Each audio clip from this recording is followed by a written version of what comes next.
entire board of directors and all assembled here today, we want to thank you for being here to celebrate this joyous occasion with us. In 2008, on the eve of the Driehaus Museum's opening 16 years ago this month, our founder, Richard Driehaus, wrote the following: "This renovation and restoration have been life-changing. This feat could not have been accomplished without the help of many uniquely gifted artisans and tradesmen, many of whom are in the audience today, each with a passion for excellence and dedication. It's my hope that visitors will think about the importance of the built environment and what it means to their lives on a daily basis. Good architecture brings pleasure. It makes people feel comfortable in their greater home, this great city of Chicago." That was Richard Driehaus 16 years ago. Obviously, this could have been written expressly for this event. When I think about Richard's dream many years ago, when he purchased the Nickerson Mansion, he had his eye on this building immediately. He wasn't satisfied just with the Nickerson. He was immediately interested in the Murphy Auditorium. And he had a vision of having a campus here that included the building across the street, the Cable Mansion, which houses his investment firm, along with the museum, and now the Murphy Auditorium, to be able to open it up to the public and really bring the people in so they can get a sense of what Chicago was like and have a part of its preservation. So I want to thank and recognize the Department of Cultural Affairs Commissioner Clene Hedspeth, who's with us today. Thank you, Clene, for being here. And for your support of the City of Chicago, but very importantly, the Commission on City Landmarks, which is very important to us, obviously. I also want to say a very special thank you to Bully and Andrews, Alan Bully, Mark Evans, who's with us today from Bully and Andrews, Mike Lemons, Katie Speck, and Jamie Stewart, and anybody else in the audience from Bully and Andrews, raise your hands. I know we got a couple of them here in the front row that work on this glorious space. Thank you all very, very much. I also want to thank my good friend Joe Antunovich from Antunovich and Associates for being one of those uniquely gifted artisans that I spoke about earlier. He and his team of tradesmen, absolutely exceptional work, so thank you, Joe. And I also want to thank my fellow board members, Sonny Fisher, who's here, Gary Metzner, who's here, those who aren't with us, Corley Mudis, Joe Gramacki, Laura Mandel, and Meredith Mendez, for all of their tireless work in support of the museum and its future. And also, I'd like to thank and recognize the Driehaus Trust Company, represented by Cynthia Von Osdell here, Margaret Sani and Steve Weber. All of the support you have shown us throughout the years has been absolutely phenomenal. We thank you very, very much. So in closing, today as we reopen the Murphy Auditorium after a year-long renovation, we moved, which was delivered on time, I might add. It was on time, on budget. It was awesome, really well done. We move our founder's vision forward to ensure that the museum is a cultural leader within the city of Chicago and in the country. We're also honored to reopen the Murphy Auditorium, and hand in hand with the city, our board and staff, our partners and the citizens of this great city, to ensure the Driehaus Museum and our original Nickerson Mansion home remain landmarks for generations to come. And so now I'd like to invite Matt Crawford, our coordinating planner of historic preservation for the city of Chicago, to come forward and read from the official landmark designation. Mark.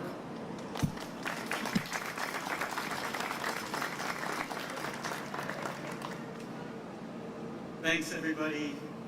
Like I said, Matt Crawford. I'm an architectural historian, work for the Commission on Chicago Landmarks. Murphy Memorial was identified in a survey that was completed over 10 years. It was published in 1996. Buildings were color-coded, and red-graded buildings were the most important. Those were buildings that were globally or nationally significant. There's only about 300 red-graded buildings, and the Murphy Memorial was one of those. and now it's a Chicago landmark. That was something that happened this year, that went through the Commission on Chicago Landmarks process, and it was recently approved by City Council and the Mayor. So the memorial was built for the American College of Surgeons, and that was an international professional medical association of surgeons, surgical team members. It was called American College, but it was also meant to be the Americas. So it was North America, Central America, and South America. That was founded in 1913 here in Chicago, and it's still headquartered here.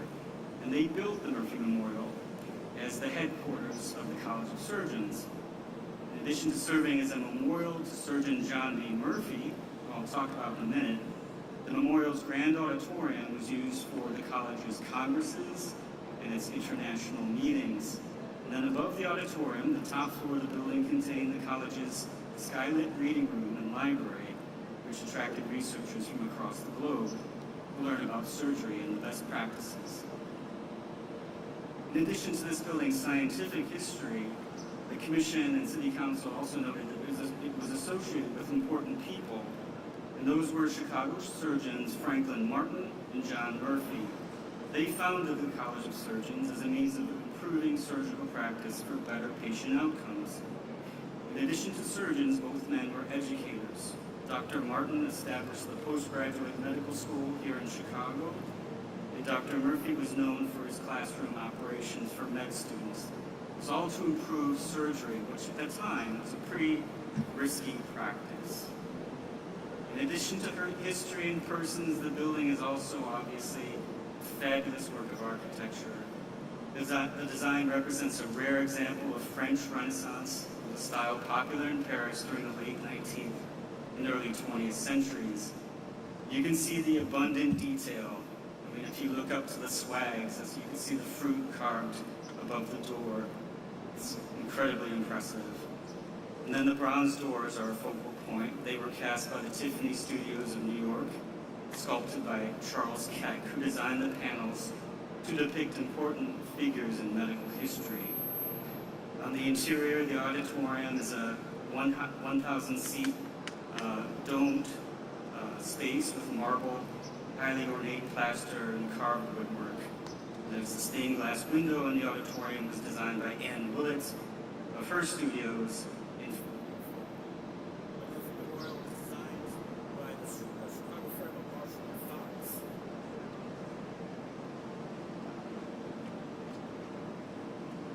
Try to speak louder. The building was designed by Marshall and Fox, a really important firm in Chicago in the early 20th century. So, with that, I'd like to thank the Driehaus Museum and everyone who really contributed to restoring this building. Thank you.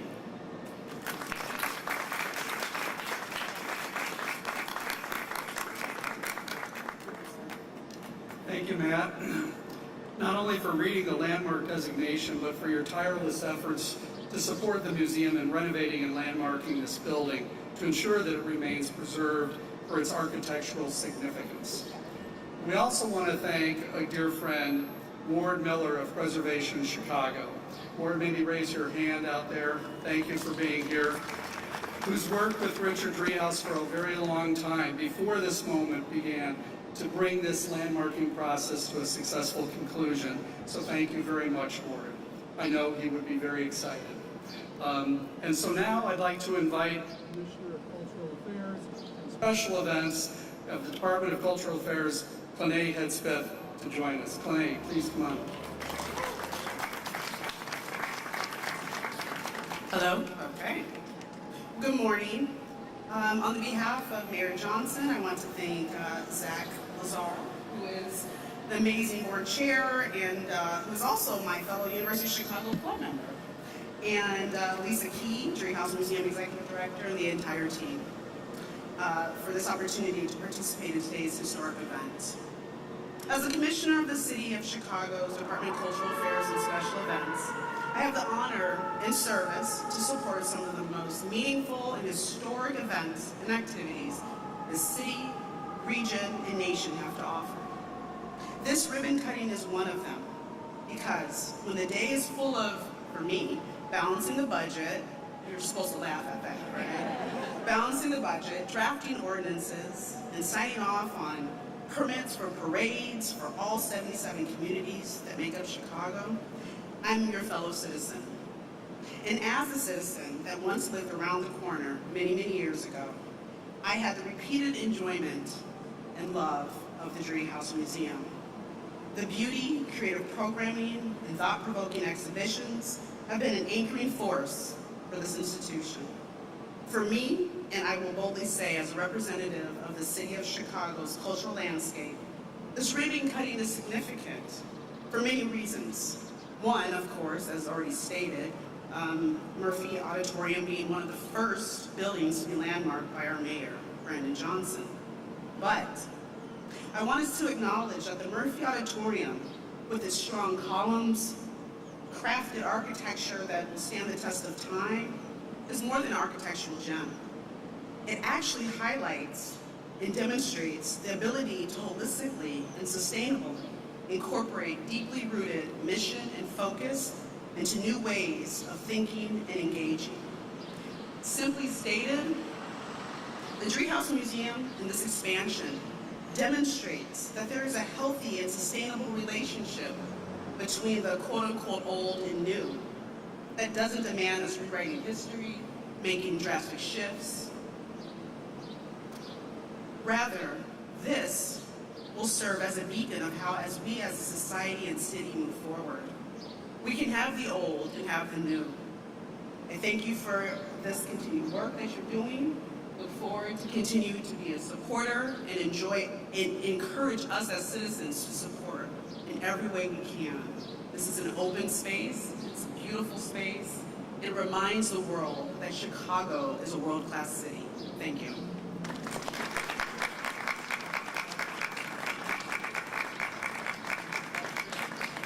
Wow, that was really incredible, Commissioner Hedspeth. Thank you so much for those words. Hello, everyone. I'm Lisa Key, Executive Director of the Driehaus Museum, and what a blessed day we have today. I want to first start by offering my thanks to every person who has joined us today. It is truly heartwarming to see friends, people we have grown to love from the Bullion Andrews and Antonovich team who have made this project possible, and so many partners who are here with us today. Thank you very much for your support in so many ways. For the last year, every day as I have walked through, literally wiping dust off of myself, hearing the distant whine of a chainsaw here and there, tiptoeing through a construction zone on a daily basis, I've taken time to reflect on this project. Why is this project important, and what happens when we preserve and reuse a building like this? Historians may say we are preserving a design aesthetic and a way of doing things that no longer exists. They would also acknowledge the people who worked on these walls and those who lived here long before this building was built. Architects may say we are preserving both a sense of grandeur and human scale. We are keeping the block intact by landmarking this significant and incredible building. Artists may say it's a place to innovate, to be creative, to be inspired, and to contemplate beauty. Our community may say it is a place to gather, and a really nice one at that. And my colleagues and the staff here at the museum would say it's a place to expand our mission. It's a place to stretch out further into the community and simply to do some cool stuff along the way. And of course, every one of these is correct, and we are excited about putting these things into play. By adding this new old building to our museum campus, we are signaling to you and to the entire world that we prize our history, our role in the community, and Richard Driehaus's truism that good architecture brings pleasure. It is also a testament to our faith in what's next. As stewards of a City of Chicago landmark, proudly, we are investing in Chicago's future. This museum is not a time capsule. We are a museum of art, architecture, and design, and it is a living space. And at a time of great change, what we bring to our city matters now more than ever. I echo my thanks to every one of you who have joined us here today, and I thank our museum board, and especially our board chair, Zach, for always steering us in the right direction and always helping us honor the legacy of our founder, Richard H. Driehaus, and also for getting us to this monumental day that today represents. I now invite Harry Lennox, Chicago's own and founder of the African American Museum of Performing Arts, and a very good friend and partner to the Driehaus Museum, with the reading of a poem in honor and celebration of today. Harry?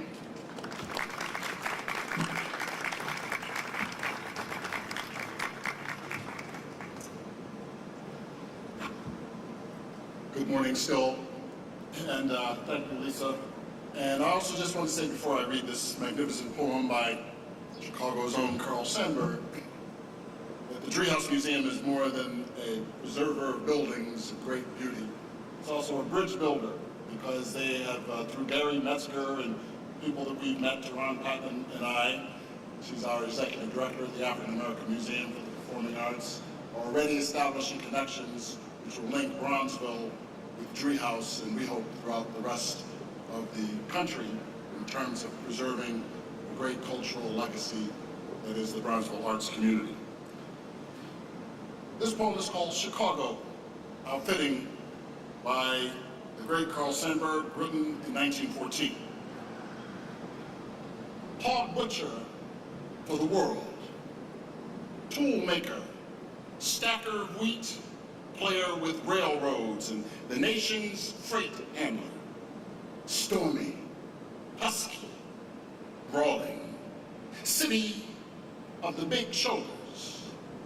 They tell me you are wicked, and I believe them, for I have seen your painted women under the gas lamps luring the farm boys.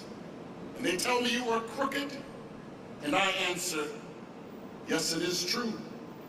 I have seen the gunman kill and go free to kill again. And they tell me you are brutal, and my reply is, on the faces of women and children, I have seen the marks of want and hunger. And having answered so, I turn once more to those who sneer at this, my city, and I give them back the sneer. And I say to them, come and show me another city with lifted heads, singing so proud to be alive, and coarse and strong and cunning, flinging magnetic curses amid the toil of piling job on job. Here is a tall, bold slugger set vivid against the little soft cities, fierce as a dog, with tongue lapping for action, cunning as a savage, pitted against the wilderness, bareheaded, shoveling, wrecking, planning, building, breaking, rebuilding. Under the smoke, dust all over his mouth, laughing with white teeth, under the terrible burden of destiny, laughing as a young man laughs, laughing even as an ignorant fighter laughs who has never lost a battle, bragging and laughing. Under his wrist is the pulse, and under his ribs, the heart of the people. Laughing, laughing the stormy, husky, brawling laughter of youth, half naked, sweating, proud to be hog butcher, tool maker, wheat stacker, player of railroads, and freight handler of the nation.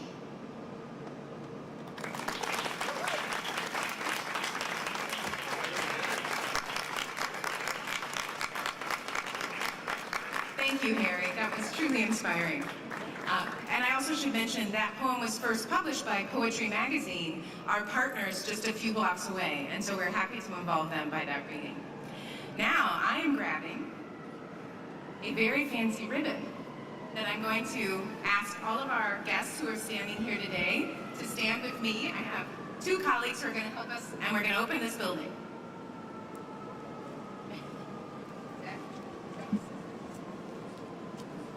Can you come back some? We're going to stage it. We're going to stage it first. You got to do it twice? Stem over this way. Squeezing in.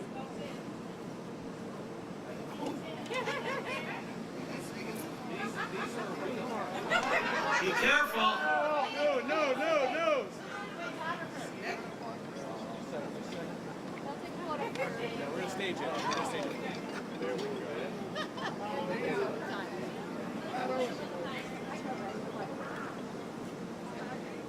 There we go. But don't cut yet, don't cut it yet. No, don't cut. Ready? Hold, yes, I can go. Take a different angle. Everybody right here. Give this one, Hold please. here and then hold for TV, please. Okay. Right here, nice. And Okay, hold a second and then. Get way out for us now. Are we ready?